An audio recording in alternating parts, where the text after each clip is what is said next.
Welcome back to Accrual-Based Accounting and Adjusting Journal Entries. This is part 2 of a two-part series. You would have listened to part 1.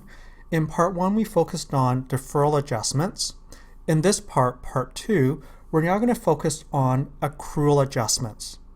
So just a quick refresher, remember for deferral adjustments, those were transactions and entries where the cash was exchanged earlier on and the substance occurred later.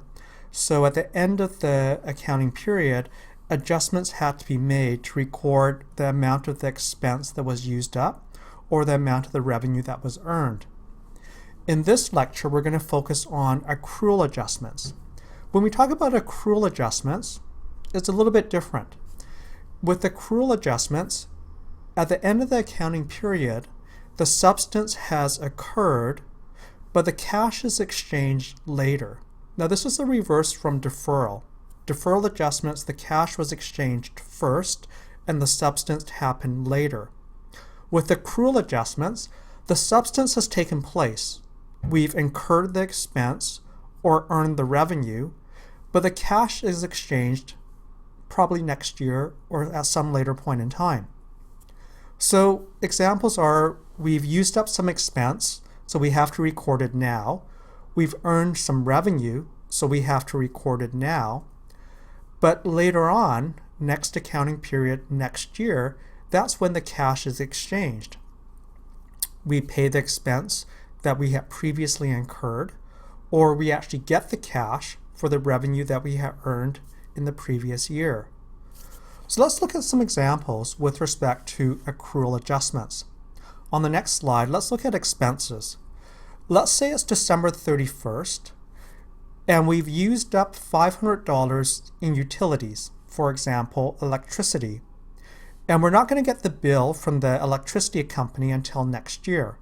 But we know that at the end of the accounting period, at December 31st, we've used up $500 in utilities that we haven't yet paid for. Because the substance has occurred, we do have to record the amount of the expense now, even though we're not going to pay for it until later on. So how do we make this adjusting journal entry at December 31st for the amount of utilities that we've used up? Well, we're going to have to debit utilities expense because we've used it up. And we're going to set up a liability account, and we're going to call it accrued liabilities. Debit utilities expense, credit accrued liabilities. The accrued liabilities represents an amount that we owe the electricity company and that we're going to pay for at a later point in time.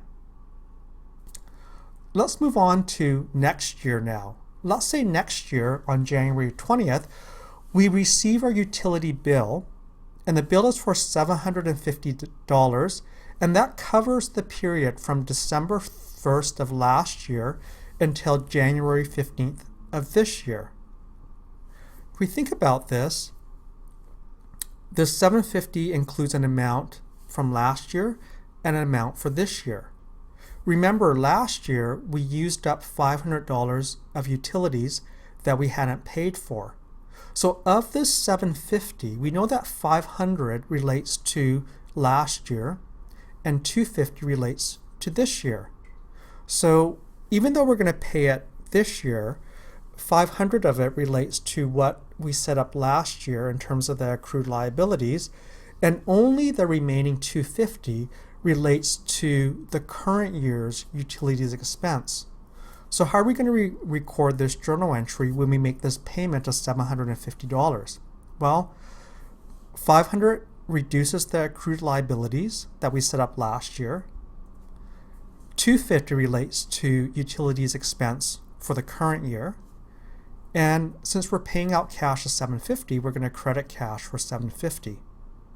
So this is an example of accrual-based accounting with respect to expenses, where we, at December 31st, have to record the expenses that we've used up until the end of that year, even though we're not going to pay for it until the following year. Let's move on to the next slide and look at accrual adjustments with respect to revenue. Let's say that we're at the end of the year, and let's say we're a company that provides security services. So at the end of December 31st, at the end of our accounting year, we've provided 1 month of security services to our customer, and that was worth $1,000, and we send the bill out on December 31st. Even though we're not going to get paid until next year, because we've earned the revenue, we have to make an adjusting journal entry to record the revenue that we've earned in the current year. So how do we record this? Well, we're going to debit accounts receivable, an amount that our customer owes us, $1,000, and then we're going to credit service revenue for $1,000. We're going to record the service revenue this year because we earned it this year, even though we're not going to get paid until next year. So what happens next year when we get the payment? Well, we've received $1,000 cash on January the 10th, so we're going to debit cash for $1,000, and then we're going to get rid of our accounts receivable.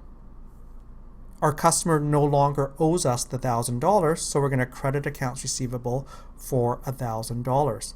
So that's an example of accrual adjustments with respect to revenue. So when we think about accrual adjustments, when we make these year-end accrual adjustments, if they're with respect to expenses, there's always going to be a liability account and also an expense account. If we make accrual adjustments with respect to revenues, there's going to be an asset account, some sort of receivable, and also a revenue account. Let's talk about adjusting journal entries as a recap to part 1 and part 2 of these lectures. Remember that adjusting journal entries are done at the end of the accounting period. The goal of adjusting journal entries is to make sure that we've captured the right amount of expenses and revenues for that period so that when we prepare our financial statements, the correct amount of expenses and revenues are recorded. Now, each adjusting journal entry is going to include one balance sheet account and one income statement account. So each adjusting journal entry is going to include one balance sheet account and one income statement account. Adjusting journal entries never involve cash. So just one balance sheet account, one income statement account, but never cash in an adjusting journal entry. Here's a quick summary of what we've learned in part 1 and part 2 of this video.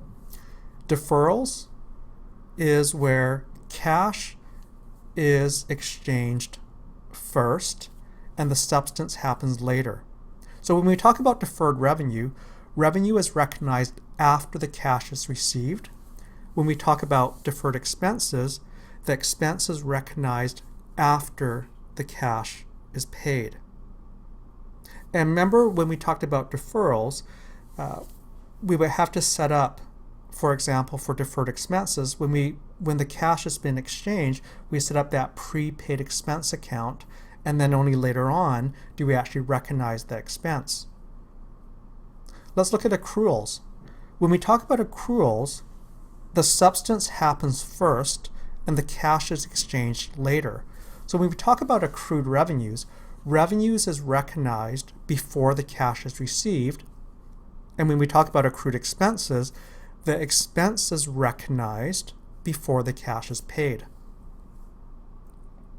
So that brings us to the end of adjusting journal entries. Good luck in your studies.